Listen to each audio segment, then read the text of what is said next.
Bismillahirrahmanirrahim. Assalamualaikum warahmatullahi wabarakatuh. Halo semuanya. Perkenalkan, nama saya Linda Nurlanasari. Saya merupakan mahasiswi UIN Sunan Gunung Jati Bandung, Fakultas Tarbiyah dan Keguruan, jurusan Pendidikan Agama Islam kelas 1D. Berdiri saya di sini, saya ingin memenuhi tugas dari mata kuliah Sejarah Peradaban Islam yang diampu oleh Bapak dosen Dr. Haji Sacha Suhendi MAG. Oke, kita langsung saja kepada videonya. Cekidot. Oke, di sini saya ingin menjelaskan mengenai latar belakangnya. Mempelajari sejarah peradaban Islam ini tentunya kurang lengkap jika kita tidak mempelajari sejarah kehidupan manusia di Jazirah Arab sebelum kedatangannya Islam. Karena Islam juga pertama muncul itu di Arab dan kitabnya pun berbahasa Arab. Nah, sebagian penulis, para penulis buku sejarah peradaban Islam biasanya membahas Arab pra-Islam terlebih dahulu sebelum masuk kepada pembahasan peradaban Islam masa Rasulullah atau sesudah Rasulullah atau pada masa Khulafaur Rasyidin. Kemudian di sini saya ingin membahas mengenai bangsa Arab pra-Islam. Kehidupan bangsa Arab pada masa pra-Islam dikenal dengan sebutan jahiliyah atau zaman jahiliyah. Apa itu zaman jahiliyah? Jadi zaman jahiliyah itu zaman kebodohan atau kegelapan terhadap kebenaran. Jadi kehidupan mereka itu belum teratur seperti sekarang. Pada saat itu kehidupan mereka itu sangat keras. Hidupnya itu berkabilah-kabilah, bersuku-suku, dan suka berperang. Kondisi masyarakat Arab sebelum datangnya Islam ini memang mengalami kemerosotan moral, itu seperti minuman keras, judi, cabul, dan seks bebas. Itu adalah hal yang biasa pada saat itu. Di sini saya akan menjelaskan mengenai beberapa kondisi bangsa Arab pra-Islam. Berikut penjelasannya. Oke, yang pertama ada dalam kondisi politiknya. Kondisi politik di masa jahiliyah ini menjelang kedatangan Islam pada dasarnya terpecah belah, terpecah-pecah, tidak mengenal kepemimpinan yang sentral ataupun persatuan. Kepemimpinan politik di sana itu didasarkan atas suku-suku saja gitu atau kabilah-kabilah. Jadi tidak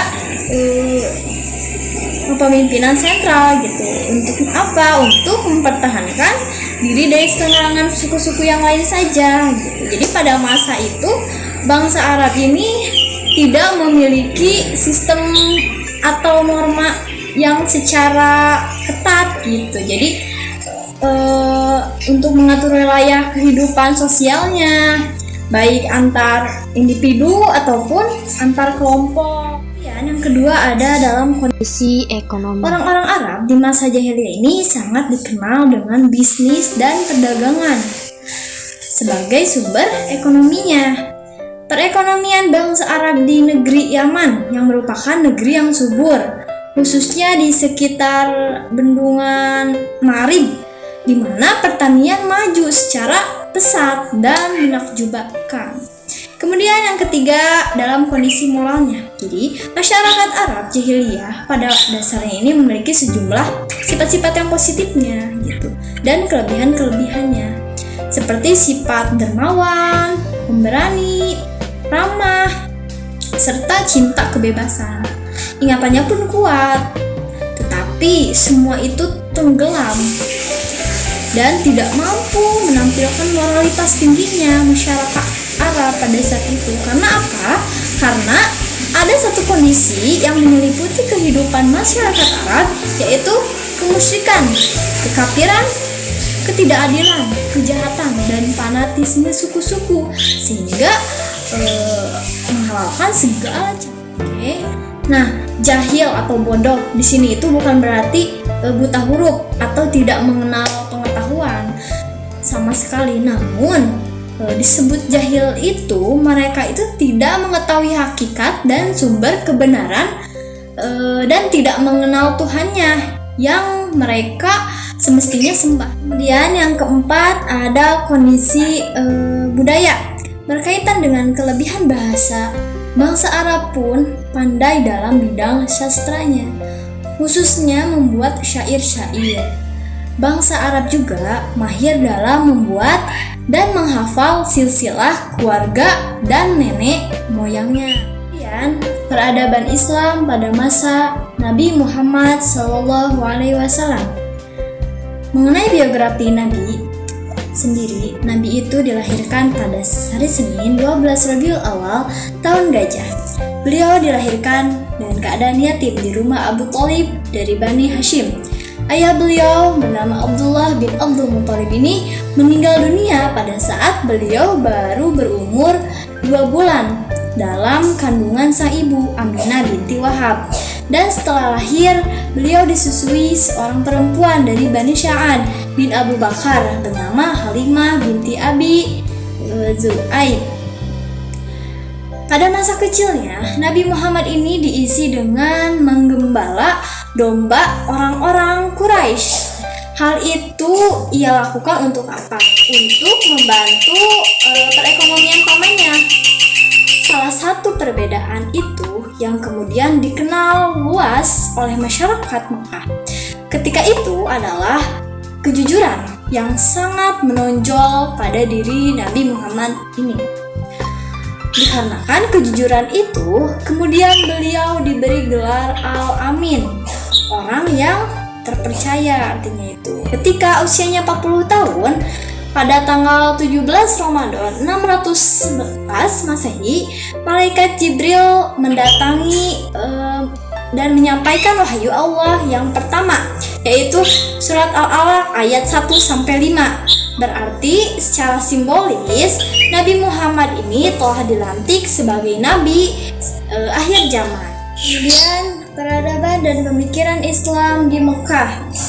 Pada saat itu, misi Rasulullah ini sebagai pembawa wahyu dari Allah mencakup misi duniawi dan akhirat. Artinya apa? Artinya Rasulullah ini bertugas menata masyarakat dari sisi moral dan bertugas merubah kondisi masyarakat Arab ketika itu. Dengan kata lain, Rasulullah ini membawa misi doktrin teologis dan doktrin teologis politis gitu. Doktrin teologis artinya doktrin yang menekankan moralitas dalam mempersatukan ideal moral manusia dengan ideal moral Allah tanpa melakukan perubahan sosial gitu. Adapun doktrin teologis politisnya menekankan bahwa moralitas sekaligus berusaha melakukan perubahan sistem sosial dan politik. Nah, misi Nabi Muhammad ini termaktub dalam ajaran Islam, berhasil membawa bangsa Arab yang sebelumnya ini barbar dan tidak dikenal oleh bangsa lainnya menjadi bangsa yang maju dan menguasai dunia. Beliau berhasil merubah kehidupan bangsa Arab dari berbagai sisi dan keadaan. Inilah yang membuat Nabi menjadi sosok yang dikenal sebagai sosok yang sosok yang bersejarah bagi manusia. Setelah turunnya surat Al-Mudatsir ayat 1-7, maka dimulailah Rasulullah dalam melaksanakan risalahnya yang diperintahkan oleh Allah Subhanahu wa taala. Kemudian mengenai peradaban Islam periode Madinah. Kebijakan pertama kali yang dilakukan oleh Nabi setelah hijrah ke kota Madinah ini adalah membangun membangun sebuah masjid yang kelak akan dijadikan sebagai pusat peradaban Islam di kota itu dan kebudayaannya pun. Serta strategi yang dilakukan Nabi ketika di Madinah ini adalah mendirikan negara Madinah atau Qadir 2000. Sudah lazim banyak diketahui bahwa ketika Nabi di Makkah itu beliau hanya menjadi pemuka agama saja kan. Namun ketika beliau hijrah ke Madinah dan beliau menyebarkan Islam di Madinah, beliau juga sebagai kepala negara, Masya Allah. Kemudian beliau juga mendirikan masjid gitu. Di sanalah tempat proses pendidikan Islam di masjid tersebut dan berlangsung pertama kalinya. Adapun materi pendidikan yang diajarkan pada periode Madinah ini adalah Al-Quran, Tauhid, ekonomi, politik, dan persaudaraan. Kalau Rasulullah hijrah ke Madinah, beliau itu menggerakkan serta mempraktekkan sistem politik Islam. Hal ini dibuktikan bahwa Rasul ini selama di Madinah telah berhasil mempersatukan suku yang sudah lama berseteru, yakni contohnya seperti suku Aus dan Khazraj gitu. Dengan demikian, kerukunan yang berhasil diwujudkan oleh Rasulullah SAW melalui Piagam Madinah adalah kerukunan antar agama, kerukunan interberagama, kerukunan antara umat beragama dengan negara. Demikianlah penjelasan mengenai peradaban Islam pada masa Rasulullah SAW. Semoga dapat bermanfaat untuk kita semua. Kemudian, yang kedua, peradaban Islam pada masa Abu Bakar Ash-Shiddiq. Mengenai biografi Abu Bakar Ash-Shiddiq, dipanggil Abu Bakar ini karena beliau itu memiliki kecintaan terhadap unta. Beliau pun dijuluki dengan Atik, Ash-Shiddiq. Nah, sedangkan kata Ash-Shiddiq ini didapatkan dari julukan Rasulullah SAW karena beliau itu telah membenarkan kabar dari Nabi. Itu dengan kepercayaan yang sangat tinggi Nabi terhadap Abu Bakar Ash-Shiddiq. Nah, Abu Bakar Ash-Shiddiq pula dilahirkan di Mekah pada tahun 573 Masehi. Dan Abu Bakar Ash-Shiddiq ini wafat pada Jumadil Akhir tahun 13 Hijriah. Sebelum ia meninggal, Abu Bakar Ash-Shiddiq itu menderita sakit kurang lebih itu 15 hari. Kemudian masa kekhalifahan Abu Bakar Ash-Shiddiq. Setelah Nabi wafat dan pada saat itu kan sedang menunggu dimakamkan ya, kaum muslimin ini mengadakan pertemuan di Satiko. Satiko itu balai kota Bani Syaidah. Mereka ini membicarakan siapa sih sosok yang tepat untuk menggantikan Nabi gitu. Kabar itu terdengar para sahabat dan keluarga yang sedang mengurus jenazah Nabi gitu. Lalu tiga orang sahabat nih, yakni ada Abu Bakar, ada Umar bin Khattab, dan Abu Ubaidah bin Jarrah menyusul ke pertemuan itu saat kelompok Ansor bertemu dengan kelompok Muhajirin. Pada saat itu terjadilah perdebatan pada saat itu dari masing-masing kedua kelompok ini, bersikuku untuk apa? Untuk mengajukan siapa calon pemimpin pengganti Nabi gitu. Perundingan pun tak juga mencapai titik temu sampai ada Abu Ubaidah. Beliau ini menyampaikan, sahabat-sahabatku, dari kalangan Ansor, kalian adalah pihak yang pertama menolong dan membela agama Islam. Oleh karena itu, janganlah kamu menjadi orang-orang pertama yang memecah belah dan merusaknya. Ini ujar Abu Ubaidah.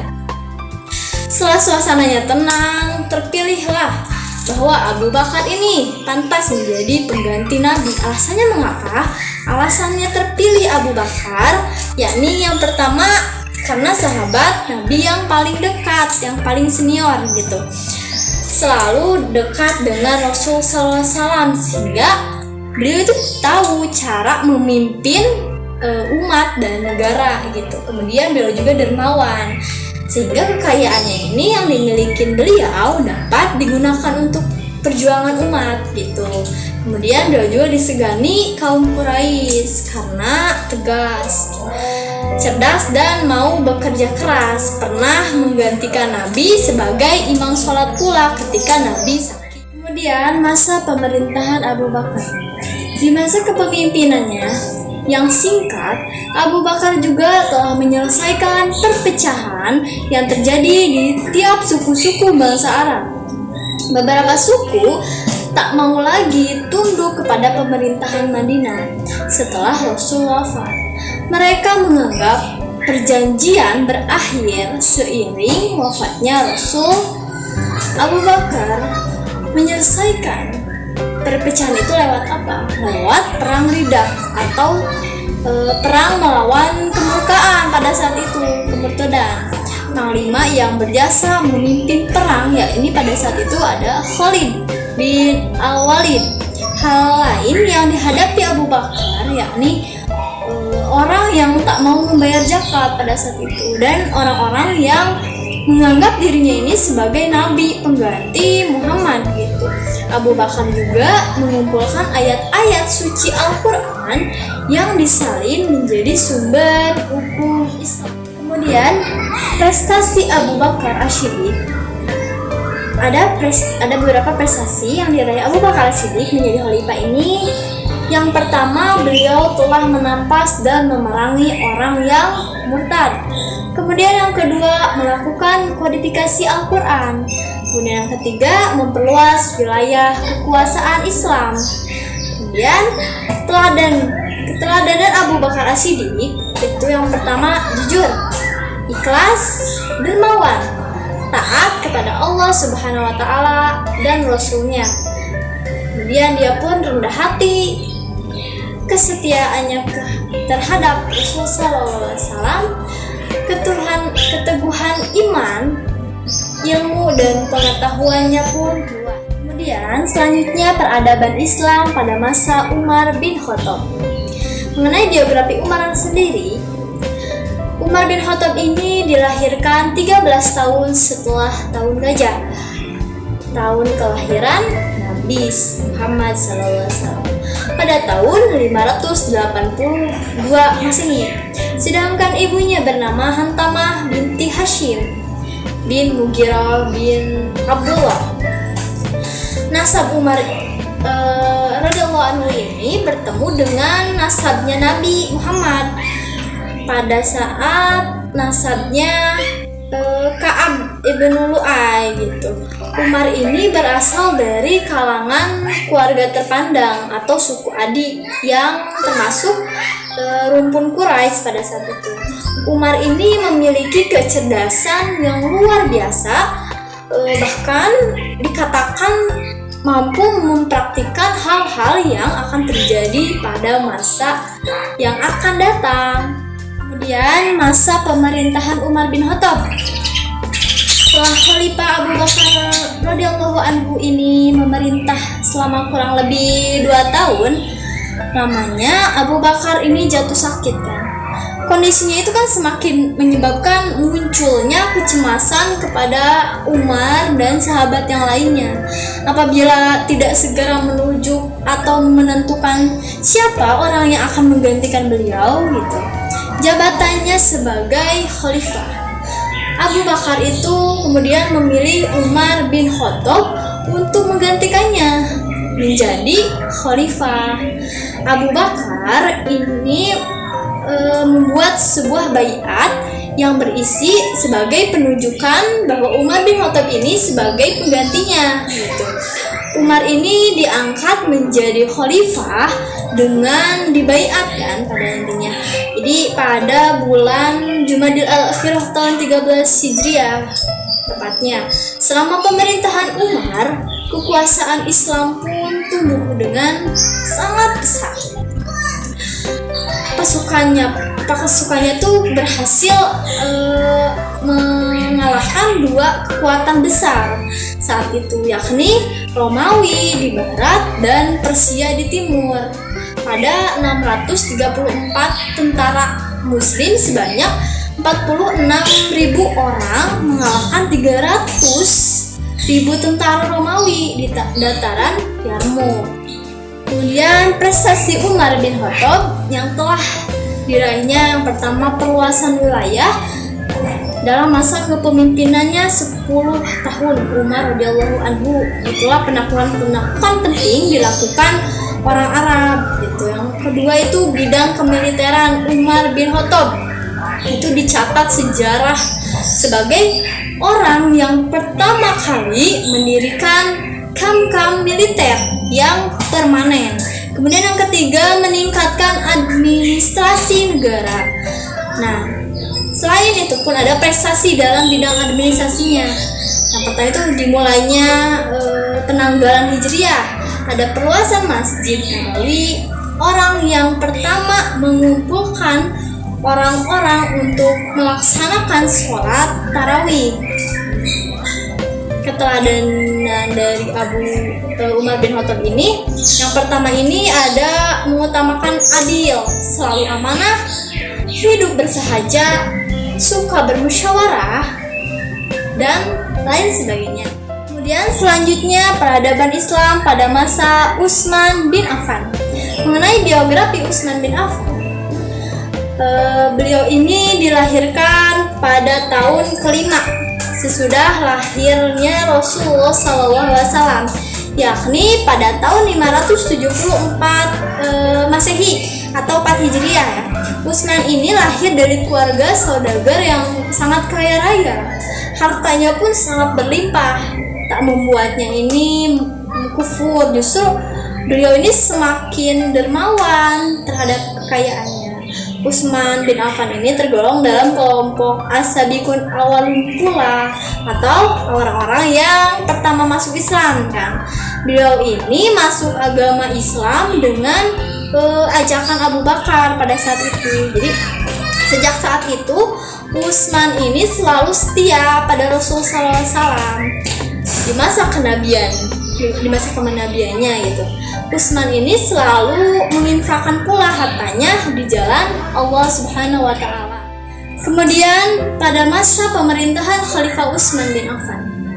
Nah, pada masa pemerintahannya Utsman bin Affan ini menjadi khalifah Islam ketiga kan, pada malam Senin akhir Zulhijjah tahun 23 Hijriah dan dilantik pada tanggal 1 Muharram 24 Hijriah bertepatan pada 7 November 644 Masehi. Setelah Utsman bin Affan kan menjadi seorang khalifah, beliau banyak melakukan terobosan dan pembaharuan seperti di bidang administrasi, pemberian gaji intensif kepada para muazin pula, kemudian membuat pengawal dan polisi negara dan lain sebagainya. Kemudian prestasi Utsman bin Affan.